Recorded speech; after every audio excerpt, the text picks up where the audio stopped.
right, my apologies. I do need to read my homily today. We're still in the Christmas rush for me, so today's my little memorization break. But I'm going to make it up to you. I have a show and tell homily for New Year's Eve, the Solemnity of Mary, and next Sunday. Seriously, you don't want to miss church next Sunday. It's one of my old standbys. Okay, so until then, as I said at the beginning of Mass, today we are celebrating Holy Family Sunday, which is a continuation, in a way, of Christmas. Christmas is effectively a family holiday. Sure, you might have a Christmas party with friends and coworkers. Chances are, on December 24th and 25th, you're with family. Christmas is a religious holiday, and today is a continuation of that. Holy Family Day, also a religious holiday, because the family is holy. I hope that's a relatively easy thing to understand. The holiness of family. We're going to circle back to that in a minute or two. We're going to take us on a tangent, but we're going to end up at the same place. Home with family. They say that you should be in tune with your faith in 4 places. 4 places where your relationship with God is strongest. Obviously, church is one of them. I don't think we need to go into too much detail on that one. We should be at peace with God in church. But what about the other 3? What are the other 3 places? I'll give you a hint. It's not likely to be your job or your public school. And if you'll allow a bit of personal opinion, I'm not happy about the school thing. I wish we were allowed a little more openness of faith in our public school system. I'm not talking about reinstituting daily mandatory prayer or anything. There's a reason the Supreme Court made that decision. But I do think we've gone a little far in some ways in society today. Sorry, I digress. Just had to say that out loud. Getting back to it, there are 3 places besides church that your faith should really come out. One is the hospital. That's true, isn't it? Plenty of people pay more attention to God in the hospital than in church. When you're dealing with something serious in the hospital, doesn't prayer come a little more naturally? So church and hospital, pretty clear so far. The 3rd place that your faith should come alive is a little more abstract. It's where you feel wonder and awe the strongest as an individual. So it's different for every person, and it can literally be anywhere.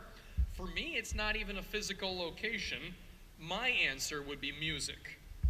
Where do I feel wonder and awe the most besides church? I would answer my music. So a major chunk of my time with God is honestly my time in the car.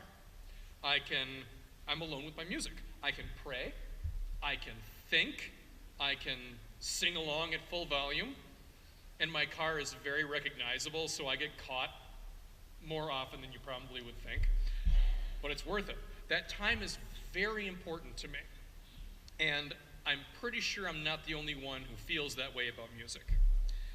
The other common answer I'll hear about where do you feel wonder and awe the most is nature. That's the other common answer people have. Where is God the strongest for them?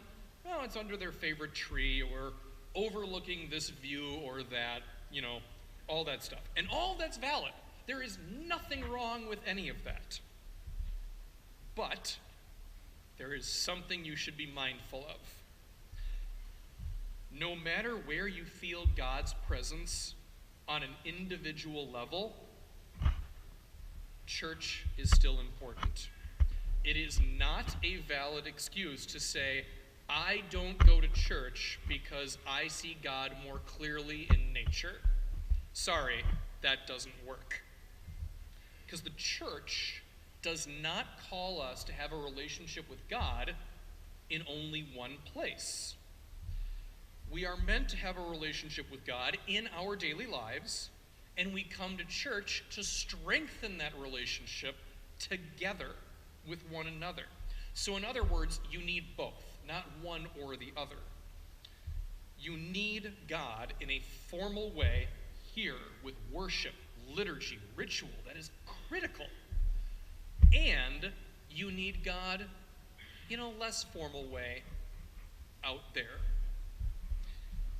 If you're curious about this aspect of Catholic teaching, this whole idea of God out there and in here at the same time, I recommend you look into the life of St. Francis of Assisi.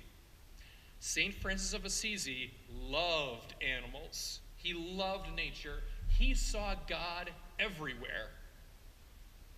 But he still built churches, and he still understood the importance of the Eucharist.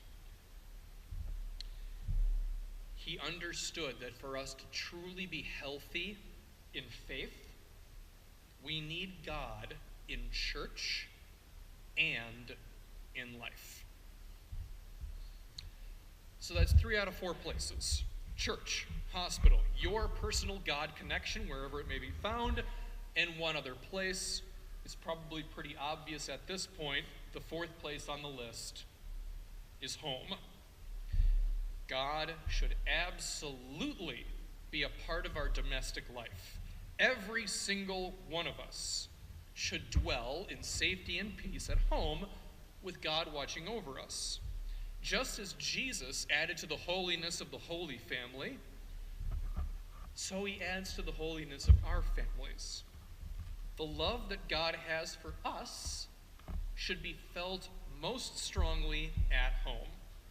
Because let's face it, who can be happy overall with a bad home life?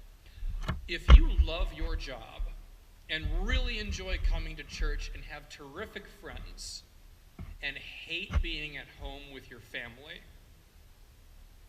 are you happy? I mean, are you truly happy like that? Not likely. Think for a minute about how much time you spend at home. It's a respectable amount of time. And even if you spend more time at work or at school, your time at home is different. Because when you're home, you get to relax and be yourself. That's where God comes into play. Home should be sacred, where you can be yourself as God sees you. You don't need to wear a mask at home. You don't need to worry about appearances or shallow opinions at home. When I say that home is sacred, I mean that home should be a place of personal honesty, a place where you and God understand each other.